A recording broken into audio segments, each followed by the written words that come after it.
Você ouve agora Portal Sudoeste Notícias, segunda edição. Tudo sobre os acontecimentos mais importantes você fica sabendo aqui. Portal Sudoeste Notícias, segunda edição.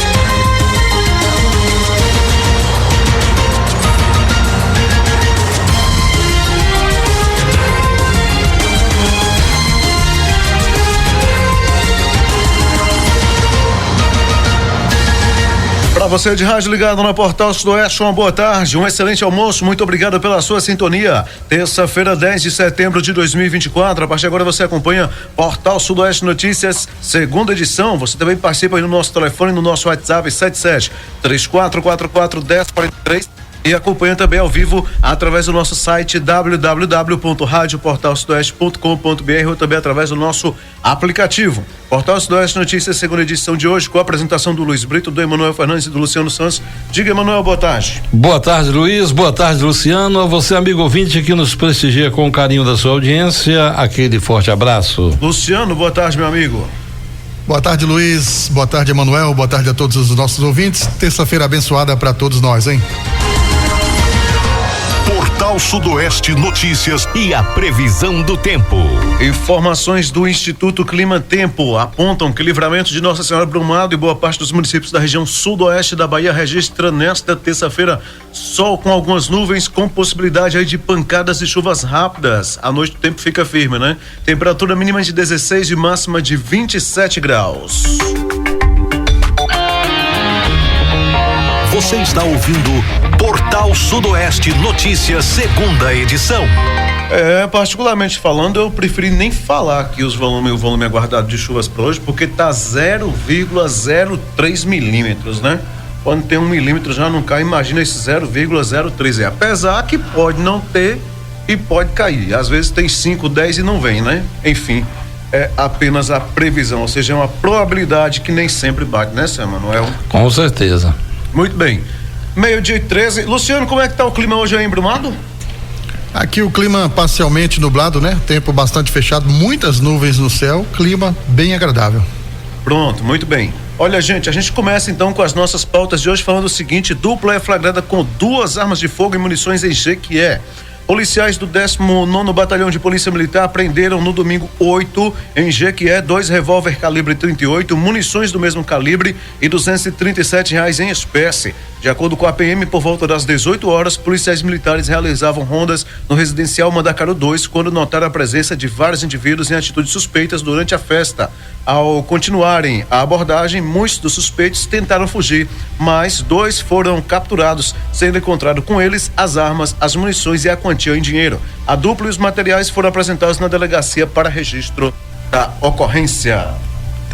12h14, vamos dando sequência aqui, lembrando a você que você pode participar através do WhatsApp, né? Enviando o seu áudio ou também o seu texto, né? Com a reivindicação ou com a sua sugestão. Vamos dando sequência aqui na nossa pauta. Olha, suspeito fica ferido após trocar tiros com a polícia em Vitória da Conquista.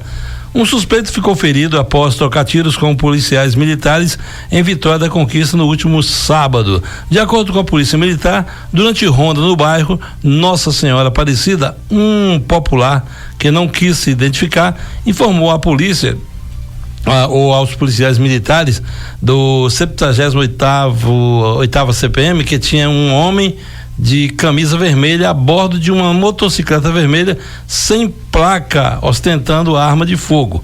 Em posse das informações, no caso aí a polícia, né, nas rondas feitas na localidade, eles conseguiram aí ir até a Travessa Santa Ana e a guarnição avistou um indivíduo com as características descritas. Foi dado voz de parada e o suspeito ignorou, acelerando a moto, atravessando pela lateral direita da viatura, sacando da cintura uma arma e disparando contra a guarnição. De pronto, o patrulheiro efetuou um disparo na intenção de responder à injusta agressão. E o indivíduo empreendeu fuga disparando, dispersando a arma de fogo no solo. Os PMs continuaram na procura do indivíduo quando a SICOM emitiu uma informação que havia um baleado, né, na rua Santa Rita. Ao chegar no local, os policiais encontraram o suspeito e a motocicleta utilizada. O resistente foi conduzido ao hospital de base em Vitória da Conquista pela ambulância do SAMU e a guarnição se deslocou ao DISEP para a confecção da ocorrência e posteriormente conduziu a motocicleta para o pátio do Ciretã. Aqui tem que fazer uma observação seguinte: a Vitória da Conquista está ficando também uma cidade já bem violenta, né? Não adianta tentarmos aqui achar que não, porque tá indo para as manchetes sempre, as manchetes policiais sempre, né? E com ocorrências de troca de tiros, né? Quando não acontece a troca de tiros, acontece aí a fuga, né, desses indivíduos. Então, acho que precisa melhorar mais aí a segurança, não só em Conquista, mas em todo o estado. A segurança pública, lamentavelmente, está deixando a desejar. Tem um crescimento da cidade também, né? Vitória da Conquista hoje é uma das cidades aí que está em ampla expansão territorial e também na sua população. Então, geralmente o crime ele começa a migrar também para essas grandes cidades que tem aí no interior. E outra situação é a BR-116, né? Que a gente sabe que é uma das maiores rotas aí do tráfico de drogas hoje aqui no estado da Bahia, e a 116 ela passa por dentro de Vitória da Conquista. Você tocou num ponto interessante aí, Luciano, que é justamente a questão do crescimento, né, populacional, e acho que as autoridades, né, os governantes, eles devem se antecipar isso, né? A proporção que eles estão observando do crescimento da população, a proporção que estão observando que a violência está aumentando, eles devem de imediato, né, já promover também o aumento da segurança, porque se ficarem parados pagando para ver, aí acontece homicídios, assaltos e coisas que o valha a todo momento, porque estão pagando para ver. Então acho que os governantes têm que anteciparem aos fatos. Muito bem, 12h18, vamos agora às informações de Brumado, hein? Feira de Saúde mais perto em Brumado, começou hoje, hein? Começou hoje, dia 10, e segue até amanhã. A população de Brumado terá acesso aí a diversos serviços de saúde. Na Feira de Saúde, uma iniciativa solicitada aí pelo deputado Vitor Bonfim.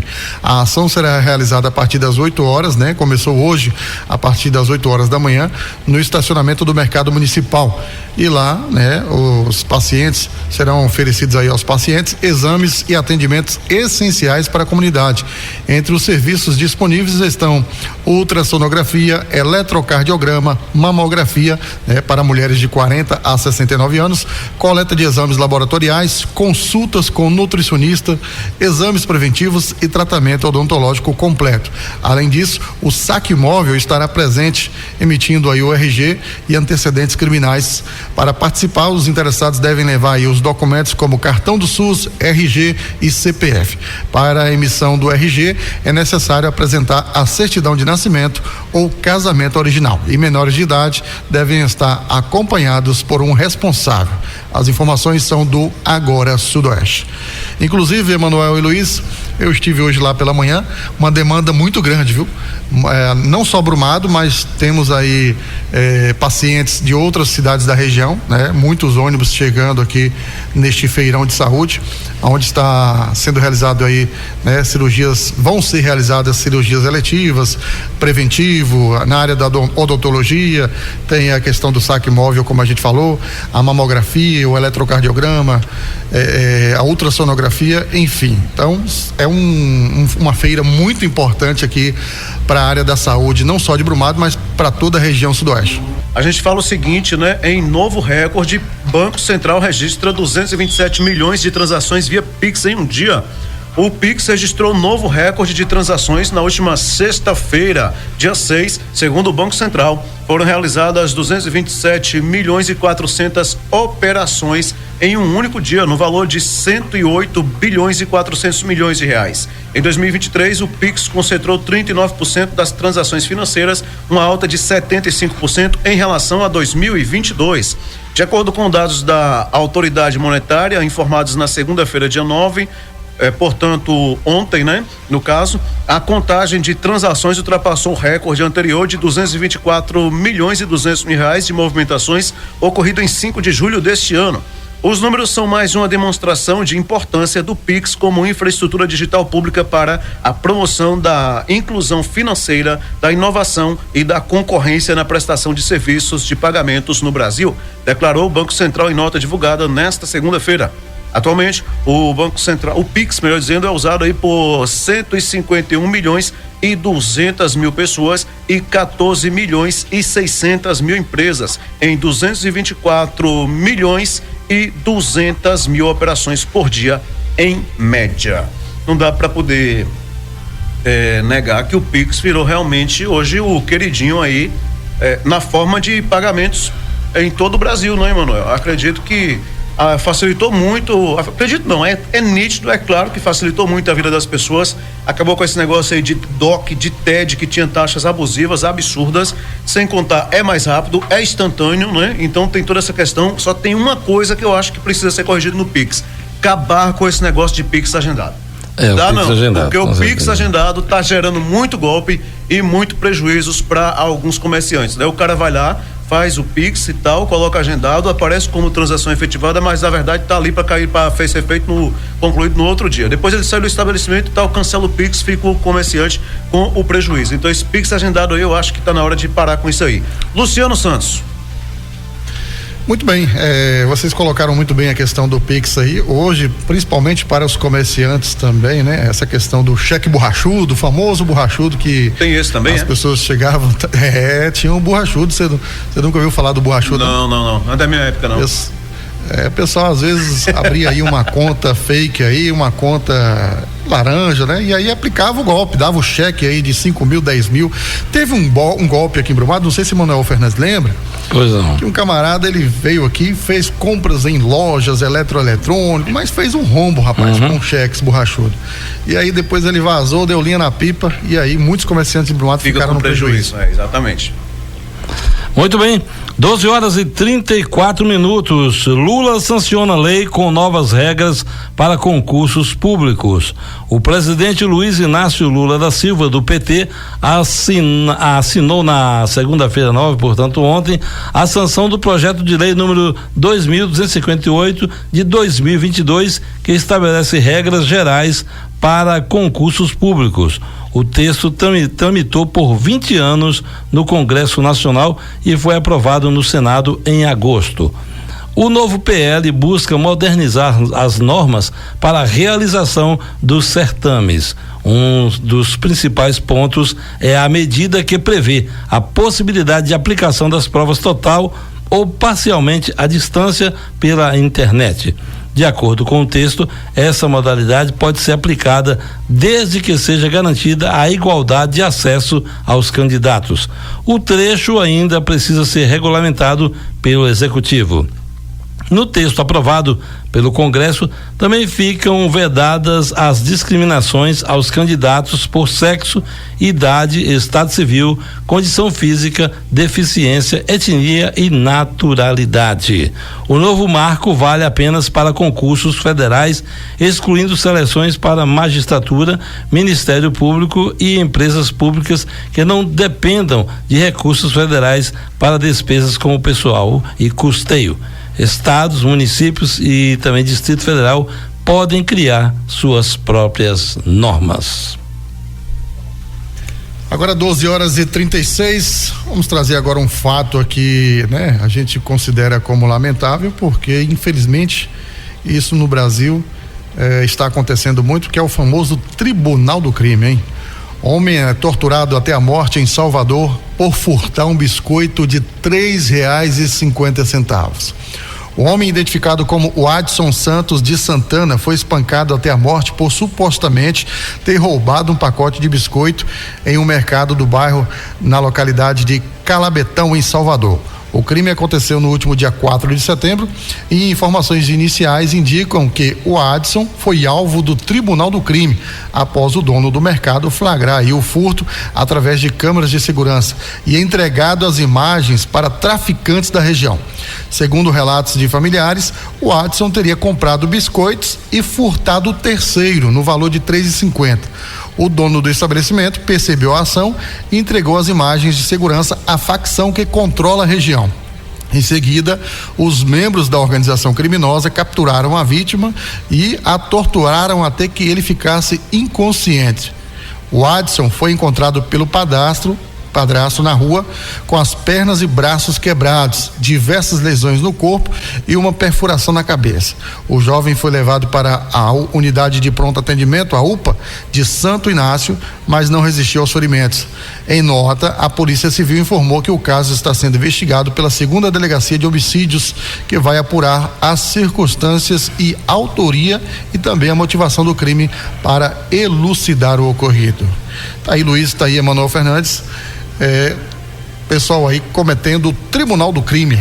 É o poder paralelo, né? O poder paralelo, onde esse cidadão comerciante, ao perceber que foi furtado do seu estabelecimento, né, um pacote de biscoito no valor de R$3,50, ele deveria acionar, assim manda a lógica, né?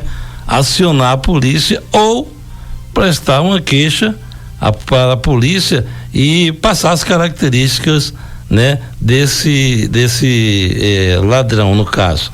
Mas não, ele vai e entrega as características do ladrão para a facção criminosa. Isso equivale a dizer que o poder paralelo. Então lá não se chama polícia, lá vai chamar a facção criminosa. Agora a polícia vai entrar em ação, né, e tentar saber por que esse senhor também, ao invés de acionar a polícia, acionou uma facção que acabou julgando e matando de forma brutal, né, a pessoa que roubou um pacote de biscoito no valor de R$3,50.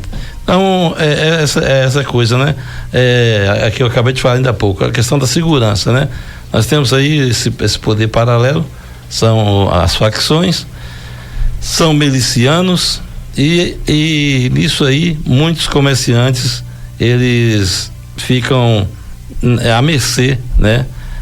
Chama a polícia, chama os milicianos, chama a facção, o que eu faço? E acabam sabendo que se também derem bobeira, a facção vai para cima deles. Se derem bobeira, os milicianos vão para cima deles. Então, na ausência do Estado, eles vão fazer o quê? Vão se procurar amparo nas facções ou nos milicianos. Isso chama ausência do governo. Olha, agora, a gente fala também, diga, Luciano. Eu ia falar assim, vale ressaltar que quando você comete aí, né, promove a justiça com as próprias mãos, é bom ressaltar que você pode responder também aí por um crime, né? A gente teve um caso passado aqui, aonde um rapaz acabou furtando uma moto e aí a população fez aí a sua a suposta justiça com as próprias mãos e aí o bandido saiu pela porta da frente da cadeia e quem agrediu ele, né, vai responder na justiça por agressão. Então é bom ressaltar isso. E outro detalhe também, quando você falou supostamente, me veio aqui a memória que na matéria diz: esse rapaz supostamente roubou o pacote de biscoitos, ou seja, ele não tinha nada concreto, né? Mas nessa suposição aí, o dono do mercado entregou ele para a facção. Por causa de R$3,50. Por causa de R$3,50, enquanto tem nego aí pintando e bordando com pacotes e mais pacotes de dinheiro aí, milhões e milhões, e não leva nem um cascudo. Pesquisa nacional mostra que 54% dos motociclistas dirigem sem habilitação. Uma pesquisa inédita realizada pela Secretaria Nacional de Trânsito, Senatran, aponta que dos 34.200.000 proprietários de motocicletas, motonetas e ciclomotores registrados no Brasil, 17.500.000 não possuem habilitação na categoria. A quantidade representa 53,8% do total de proprietários desse tipo de veículo. Com base de dados, a Sinetran usou o Registro Nacional de Veículos Automotores Renavan. De acordo com o estudo, essa grande quantidade de proprietários sem habilitação para conduzir motocicletas, motonetas e ciclomotores indica mudanças nas dinâmicas de uso desses veículos em território nacional. Entre os motivos que podem levar a esse resultado estão o possível uso de veículos por condutores sem habilitação, o que indica também questões sobre acesso à CNH por parte da população. Outros motivos levantados são o crescimento de negócios com veículos compartilhados, com o aluguel, portanto, de motocicletas ou motonetas, por exemplo. Outro ponto de destaque do levantamento diz respeito à quantidade de pessoas habilitadas na categoria. De acordo com o Registro Nacional de Condutores Habilitados, RENACH, constam, portanto, aí mais de 39.400.000 CNHs que incluem a categoria A, que sugerem que sugerem uma tendência crescente entre os condutores de buscar maior abrangência em suas habilitações, possivelmente motivada por fatores econômicos, como a diversificação das atividades profissionais e a adaptação às demandas do mercado de trabalho. O levantamento também traça um perfil dos condutores que são predominantemente do sexo masculino, 75%, com permissão também na categoria B, 76,8%, e com faixa etária entre 30 e 39 anos, totalizando 11,6 milhões de pessoas, seguida pela faixa de 40 a 49 anos, 10,2 milhões de condutores, ou seja, 10 milhões e 200 mil condutores. Rapaz, esse número aqui, Emanuel Fernandes, primeiro a sua opinião, depois a do Luciano, é grande, né? 54%. Justamente, é algo assim que chega a ter a assustar, né? Mais da metade. 54% dos motociclistas dirigem sem habilitação, CNH, né? Exatamente. Sem a CNH. Então é algo que realmente assusta. Agora a pergunta é o que acontece, né? Por que não estarem em dias, não estarem habilitados, né? Eu quero crer que a questão financeira, né, contribui um pouco, né? Porque essa coisa de autoescola aí, você tem que gastar então, às vezes a pessoa precisa, né, de ganhar um dinheiro lá, sei lá, através do veículo de duas rodas, e aí vai no que dá, né? Tá errado? Tá. Ninguém tá dando conselho aqui pra ninguém andar sem habilitação, não, viu, gente? Pelo amor de Deus. Mas às vezes a questão financeira, a pessoa tem que optar em sobreviver, né? No Brasil é assim, é a lei da sobrevivência, né? Que é um país totalmente cheio de contradições, um país todo, sei lá, alguns mais favorecidos, outros menos. É um país da desigualdade, na realidade é essa. Então, por conta disso, muitos aí partem para a lei da sobrevivência e às vezes infringindo a lei, algo que jamais talvez pensassem em fazer, e o fazem para sobreviver. Mas é um número que assusta, como você bem disse aí, Luiz, 54%. Eu quero dizer o seguinte, eu acho que a habilitação ela já deveria estar acessível para boa parte da população brasileira. E com um preço mais em conta, né? Isso. Ou pelo menos gratuitamente, que eu vejo falar numa gratuidade aí, que eu não sei para onde vai, para onde foi, para quem fica e como sobe, como que desce, eu não sei. Só vejo aí as propagandas na internet, mas como que faz, se realmente existe esse programa, quem tem acesso, de que forma que tem acesso, e a divulgação, ninguém vê, né? Porque realmente é o que interessa ao cidadão, ninguém vê nenhuma divulgação, nenhum esclarecimento. Mas eu quero dizer, viu, Emanuel, que boa parte desses condutores aí, desses 54% aí de condutores aí e tal, eu acredito aí que 30% ou 25% seja porque não tem vergonha na cara mesmo. Porque tem muita gente que tem condições de tirar uma CNH e prefere realmente, sei lá, investir em outra coisa, trocar o veículo, vamos colocar assim, comprar um mais novo e tal, mas não quer investir numa CNH, sendo que, detalhe, a CNH hoje pode até ser parcelada, né? Isso, pode ser parcelada. Mas eu concordo com você, tem os desleixados, estão nem aí, que se dane, né? E vai investir o dinheiro da CNH em outras coisas. Mas eu volto aí à questão que você falou, né? Já deveríamos ter uma questão de mais acessibilidade para adquirir-se ou para ter a CNH, ou então essa tal de gratuidade que se prega. Ninguém sabe para que se prega por aí e ninguém sabe como é que faz para ter essa CNH de forma gratuita. Ninguém sabe. Até agora só se ouve falar, né? Então é complicado. Então, se não facilitam a vida para as pessoas que não têm condição e precisam, né, de uma CNH. Deixa eu só fazer uma ressalva aqui rapidinho antes de ouvir o Luciano. A gente fala de alguns programas e a gente precisa dar crédito para alguns governos, né? Assim como muita gente dá crédito e entende que o Bolsa Família, que foi instituído lá no programa do Fernando Henrique, assim é que dizem, não sei se realmente foi, eu preciso hoje dizer que o programa ficou conhecido após a entrada do Lula na presidência, né? Ele expandiu, ele realmente entrou em prática. A mesma coisa é o Pix, que o pessoal fala, mas foi o Michel Temer que inventou. Sim, mas entrou em prática com o Bolsonaro. Eu quero saber quem colocou em prática. Para mim, o crédito vai para esse governante aí. Não seria a hora também de alguém colocar em prática essa questão da CNH gratuita, hein, Luciano? Olha, bem avaliada aí essa pesquisa, né? E aí eu chamo a atenção pelo seguinte fato: nós temos aí 34,2 milhões de proprietários de motocicletas. Correto. E 17,5 milhões não possuem CNH. Ou seja, se o camarada tem dinheiro para comprar uma moto, ele não tem dinheiro. Metade aí, né? Metade aí não tem CNH. Uma CNH? Então, assim, é desleixo, como vocês colocaram aí, às vezes é desleixo, e isso a gente sente aqui na prática. Em Brumado, por exemplo, a maioria das operações, das blitz que acontecem, as apreensões de motocicletas são por conta de que as pessoas não têm a CNH. Algumas ali, outra ali, tem ali a documentação irregular, mas a maioria não tem CNH. E o que está acontecendo hoje? Os pais estão comprando uma moto, dando aí para os adolescentes com 17, 18 anos. Ou menos. Eles não se preocupam, até menos, né? 15, 14 anos. Exatamente. Não se preocupam aí com a questão da CNH, que é um fato hoje que a gente chama atenção, que a maioria das empresas hoje, quando contrata uma pessoa no primeiro emprego, a exigência é o quê? Tem CNH? Exatamente. Então, assim, seria o útil ao agradável, né? Você tem um veículo de 2 rodas, que é obrigatório ter aí a sua CNH, e é importante você tirar a sua CNH para você também aí ter a condição de um bom emprego, né? Exigindo aí a questão da CNH. Vocês falaram na questão da carteira, né, de habilitação gratuita, isso, né, um projeto do governo.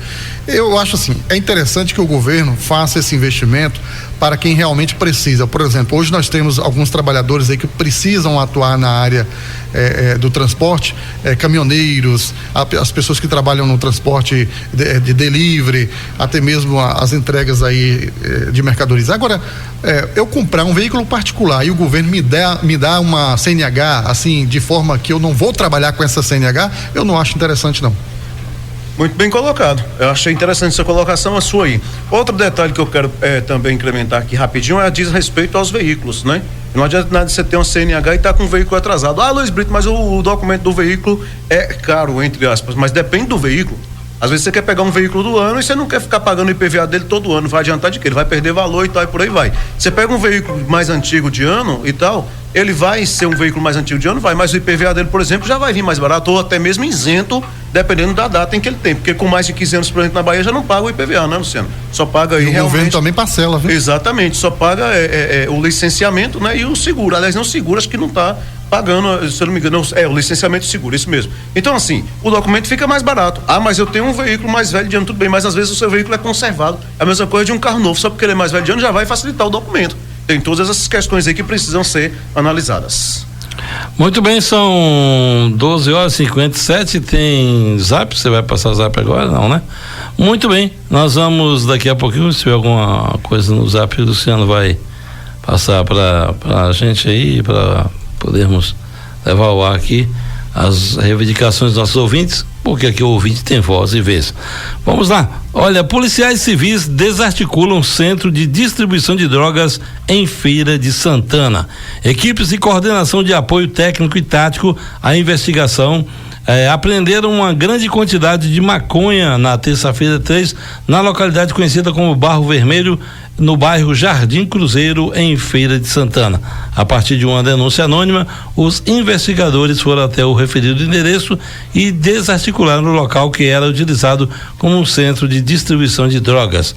Foram apreendidas 346 porções de maconha, 22 trouxinhas da mesma, no caso da maconha, e um saco com uma grande porção de maconha in natura. Um saco contendo 3 pedaços do mesmo entorpecente, 3 balanças e embalagens plásticas. Os criminosos, que permaneciam sempre armados, utilizavam construções abandonadas com o esconderijo para cortar e embalar as drogas. Todo o material foi encaminhado para a perícia.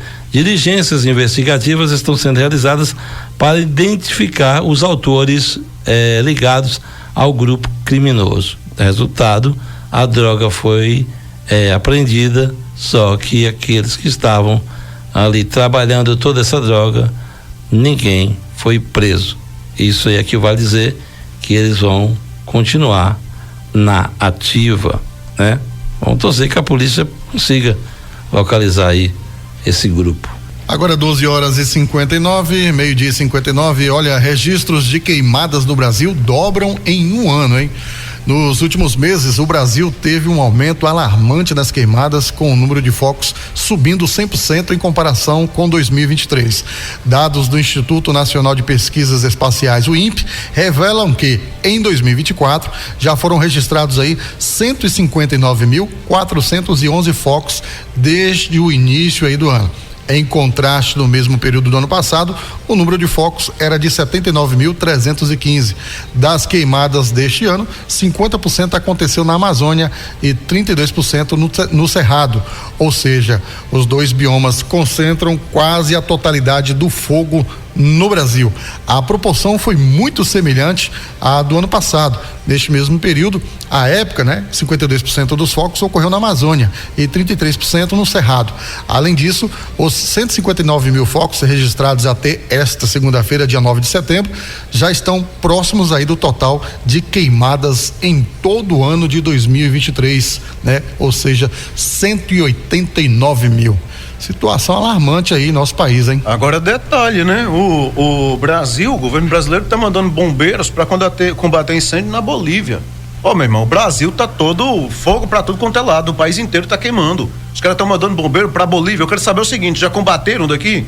Já extinguiram todos os incêndios florestais que a gente está tendo no país? Porque uma coisa é certa, esses incêndios florestais também não são apenas, não são coisa da natureza. Isso aí, com certeza, tem gente causando. Tem, inclusive, política no meio, tem a indústria de fogo, com certeza, Provavelmente deve ter, se investigar aí, vai achar alguma coisinha, isso é minha opinião, Eu acho que deve ter, certamente, alguma coisa por trás. Agora, uma coisa é certa, independente de quem causou, a motivação, se é político ou não, o governo federal tem que fazer alguma coisa. Tem que agir, tem que combater os incêndios no país. Estão mandando bombeiros para fora. E aqui, será que já combateram tudo? É meio esquisito, vou usar esse termo aí. Enquanto o Brasil está aí em chamas, o nosso presidente dá-se ao luxo de enviar os bombeiros para combater o fogo lá na Bolívia. E é o seguinte, é o poste mijando no cachorro. Não tem mais nada que falar, é uma coisa de louco isso daí. Capitão da Polícia Militar morre em acidente na BR-116 em Manuel Vitorino. Na manhã desta segunda-feira 9, um grave acidente envolvendo um caminhão que transportava botijões de gás e um carro resultou na morte do capitão Clodoaldo Domingues de Oliveira Neto, da Polícia Militar. A colisão ocorreu por volta das 6 horas no quilômetro 710 da BR-116 no município de Manuel Vitorino, região sudoeste da Bahia. De acordo com a Polícia Rodoviária Federal PRF, Clodoaldo, de 44 anos, era lotado na 79ª Companhia Independente de Polícia Militar de Poções e servia à corporação há 13 anos. O capitão, que deixa um filho, foi atendido no local do acidente, mas não resistiu aos ferimentos. O comando do policiamento da região sudoeste lamentou a perda em nota publicada nas redes sociais. Registramos aqui nossos sinceros sentimentos aos familiares e amigos. Que Deus conforte os corações. A morte de Clodoaldo Domingues gerou comoção entre colegas de farda e a população local. Informações lá do Agora Sudoeste. Muito bem, fato lamentável, né? São 13h12, vamos dando sequência. Olha, carro de candidata à prefeitura de Cidade Baiana é alvo de disparos e arma de fogo na BR-030. Uma candidata à prefeitura de Itapitanga, é isso mesmo, Itapitanga, no sul da Bahia, teve o carro atingido por disparos de arma de fogo durante uma viagem na BR-030. O caso é investigado pela Polícia Civil e até esse sábado, caso sábado 7, nenhum suspeito foi preso. As informações são da Polícia Militar. O crime ocorreu na noite da quinta-feira 5 e foi registrado em delegacia na tarde da sexta-feira 6, de acordo com a Polícia Civil. A Joanice Alves da Silva, de 44 anos, ela retornava de Jiquié, no sudoeste, onde participou de um evento de campanha. Quando passava pelo trevo do município de Gongogi, 2 homens em uma motocicleta, que ainda não foram identificados, atiraram várias vezes contra o automóvel. Os tiros danificaram o para-brisa frontal e também o vidro lateral direito. O veículo era conduzido pelo companheiro de Joanice, Felipe José Alves da Silva Araújo. Ele acelerou e conseguiu pedir ajuda ao funcionário de uma fazenda e chamou a Polícia Militar. Apesar do susto, eles não tiveram ferimentos. De acordo com a Polícia Civil, as vítimas serão ouvidas na segunda-feira 9, portanto foram ouvidas ontem, pois a candidata está muito abalada com o que aconteceu. Ainda não há pistas sobre a autoria e motivação do atentado. O veículo será encaminhado para a perícia. Tá aí a política tomando rumos aí que nós jamais gostaríamos que tomasse em alguns municípios, né? Com a questão da violência. Essa candidata aí, né, teve o carro alvejado e não precisa ser muito não precisa ser policial para entender que, obviamente, alguém mandou um recado para essa candidata aí de Itapitanga, então é bom que as autoridades comecem a atentar para a questão da necessidade também de se já deixar de prontidão, né? Uma força especial para atuar em alguns municípios, porque nós já estamos vendo aí a coisa tomando aí um rumo bem perigoso, digamos assim, né? É aquele ditado, né? Não diremos nada, mas haverá sinais. Isso, haverá sinais. Infelizmente, né? E os sinais não estão nada bons, viu? Com certeza. Luciano. Como eu falei, né? Em alguns municípios as eleições municipais de 2024 estão violentas, né? Sangrentas. Antes mesmo da gente perceber aí as candidaturas registradas dos possíveis prefeitos, né? Dos possíveis candidatos a vereadores, a gente já tinha acompanhado aí algumas situações de pré-candidatos sendo mortos, né? Antes mesmo aí do registro da candidatura. E agora mais situações chegando aqui até a nossa redação sobre esse assunto, eleições bastante violentas. 1h16, olha, a Polícia Civil cumpre mandado e apreende aí adolescente infrator em Itapetinga, hein? A Polícia Civil cumpriu nesta terça-feira mais um mandado de busca e apreensão de um adolescente. Desta vez foram os investigadores da Delegacia Territorial que executaram aí a medida judicial no distrito de Bandeira do Colônia, zona rural do município. Com passagens por furto, receptação, roubo e homicídio, o adolescente foi encaminhado para a Coordenadoria Regional de Polícia do Interior, onde ficará à disposição da Fundação da Criança e do Adolescente, a Fundac. para posterior transferência para a comunidade de atendimento socioeducativo CASE, em Vitória da Conquista. É mole, um negócio desse aí. Bom, a gente fala sempre aqui de Mega Sena, né? Agora a gente vai falar de bolão, hein? Bolão do quê? Da Independência. Você jogou? Eu tô achando que o Manuel jogou. Não me comprometa. Não me comprometa. Ele estava apresentando o jornal aí. Estaria.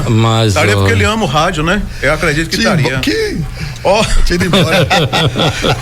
Eu ia falar o que aí? Gente, aí pensou. Bom, vamos trazer então aqui com informações lá do Agora Sudoeste a seguinte informação, né?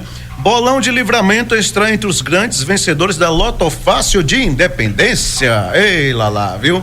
Na noite da segunda-feira, dia 9, portanto, ontem, Livramento de Nossa Senhora foi destaque nacional ao acertar o prêmio principal da Loto Fácil de Independência. Um bolão com 30 apostadores da cidade baiana faturou o valor de R$2.354.726,28, que será dividido aí, portanto, entre os participantes.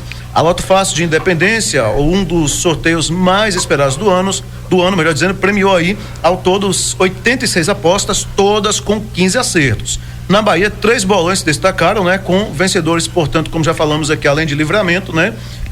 Catu e Lauro de Freitas. O bolão de Catu contou com 20 jogadores e de Lauro de Freitas com 59. Já o aqui de Livramento, 30 participantes, né?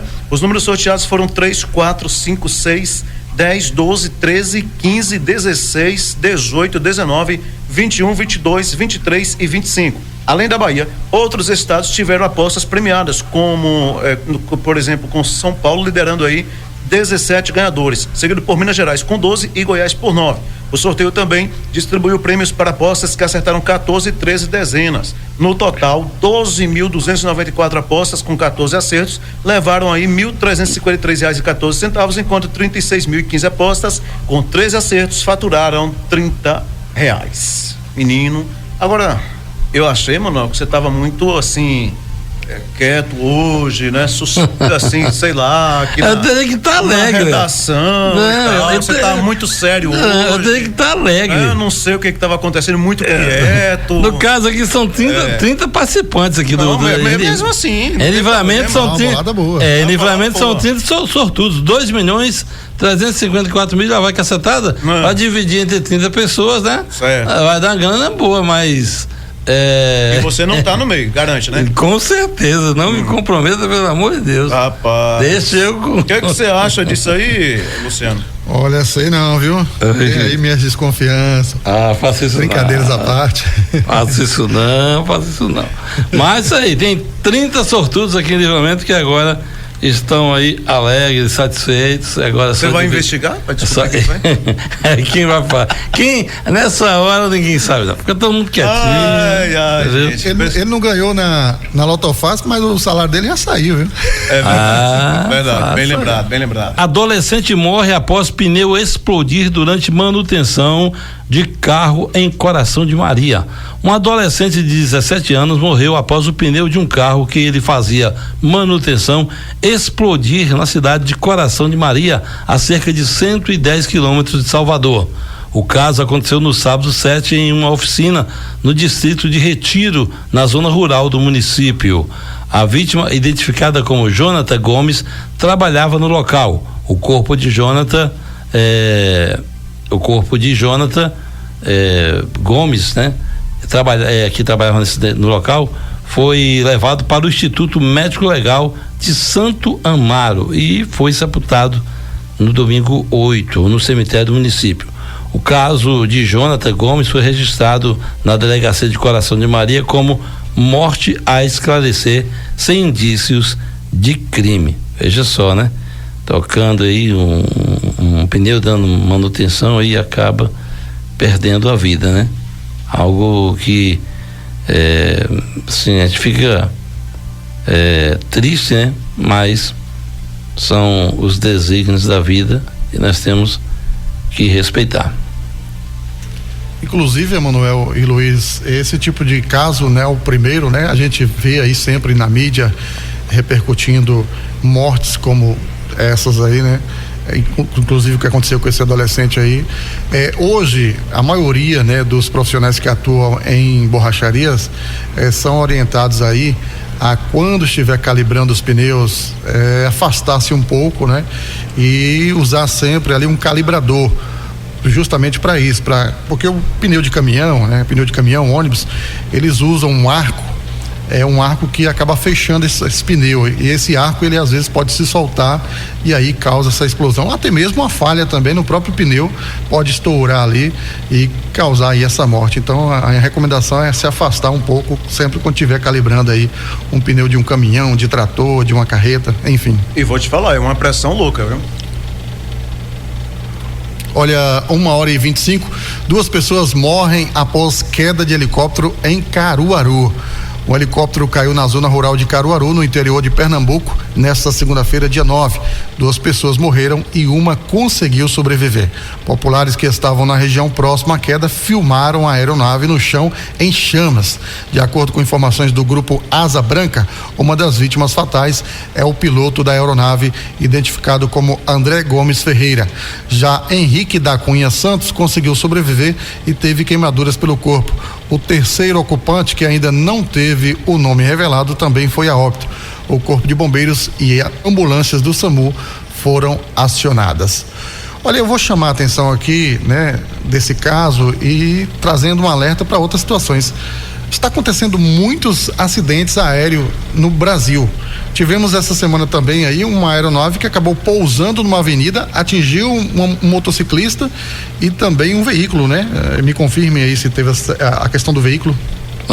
Não sei, a questão eu não posso confirmar. Eu só sei que parece que perdeu uma hélice, algo do tipo. A hélice, assim. Isso. É brincadeira. Agora, Luciano e Emanuel, é importante salientar que queda de helicóptero e aviões bimotores, vamos colocar assim, esses aviões pequenos, de pequeno porte aqui no nosso país, não é uma coisa demorada de acontecer não, viu? Acontece quase que constantemente, infelizmente, vamos dizer assim, né?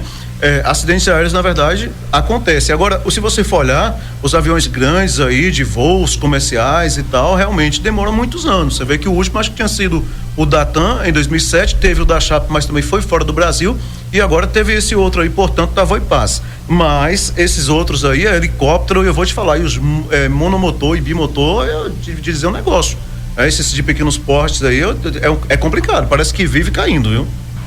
Tem aumentado realmente o número desses acidentes, como o Luciano bem colocou aí, mas o Luciano estava comentando sobre esse último que teve agora, Luciano. Com relação ao veículo, não sei se houve o veículo, não tem essa informação. Pronto. Eu tinha visto uma reportagem, né, até sobre essa situação. Tinha atingido um motociclista, agora um veículo que eu não me fugiu o nome aqui agora desse veículo, mas o que a gente traz também dentro desse alerta é que assim, os órgãos que fiscalizam, né, que autorizam essas aeronaves voar, né, como helicópteros e aeronaves monomotores, igual o Luiz colocou aí, deveriam ter aí uma fiscalização mais rígida, né? Porque assim, nas grandes aeronaves nós temos aí fiscalizações rígidas que se uma aeronave dessa tiver com um arranhão na pintura, ela não decola. Então, acho que você foi feliz nessa sua colocação aí, porque inclusive você vê o voo da Voipaz, por exemplo, é uma série de investigações, né? E cada órgão tem uma investigação diferente. Por exemplo, o CENIPA é para poder prevenir que novos acidentes aconteçam, ou seja, ele quer detectar quais fatores que contribuíram para aquele acidente para prevenir que outros não aconteçam. E no caso, por exemplo, da Polícia Federal, já é investigar e ver se é cabível responsabilizar alguém se houve algum culpado, alguma pessoa que pode ser indiciada por aquela questão do acidente. Então, resumindo, realmente acho que você foi muito bem feliz aí na sua colocação. Os aviões de voos comerciais estão sempre aí passando por fiscalização de rotina, tem que estar com tudo em dias, tudo certinho para poder estar operando, né? STJ entende que não houve estupro entre homem de 20 anos e menina de 13. A 6ª turma do Superior Tribunal de Justiça, STJ, determinou na última quarta 4 que a relação entre um homem de 20 anos e uma menina de 13 não pode ser configurado como estupro de vulnerável. O relator do caso, o juiz Sebastião Reis Júnior, afirmou que o homem acusado e a suposta vítima teriam constituído a própria família durante o período de relacionamento, impedindo a compreensão de estupro. Composta por 5 ministros, a decisão da turma só teve um voto contrário, do ministro Rogério Chet Cruz. O magistrado considerou que a decisão da corte desrespeitava o artigo 217-A do Código Penal. Legalmente é estabelecido que qualquer relação sexual com menores de 14 anos é classificada como crime, independentemente do consentimento da vítima ou do seu passado sexual. O que se protege não é o poder familiar, mas se protege a criança ou adolescente. Está havendo, em alguns casos, a romantização de circunstâncias de situações frequentes que precisam ser proibidas, afirmou em sua decisão. Já o relator do caso, Sebastião Reis, alegou não haver provas que a relação tenha causado danos à menina. A mesma compreensão também aconteceu, portanto, na 5ª turma, em março deste ano, com um caso parecido. A turma entendeu que não se configurava estupro de vulnerável, um caso em que um homem de 20 anos engravidou uma criança de 12 anos com quem manteve um relacionamento. Aí são ministros, né? Eles estudaram e chega nesse momento apenas um magistrado, o ministro Rogério Chet Cruz, apenas ele lembra aos colegas do artigo 217 do Código Penal. E ele foi muito feliz, né, no que ele disse. Abre aspas. O que se protege não é o poder familiar, mas se protege a criança, o adolescente.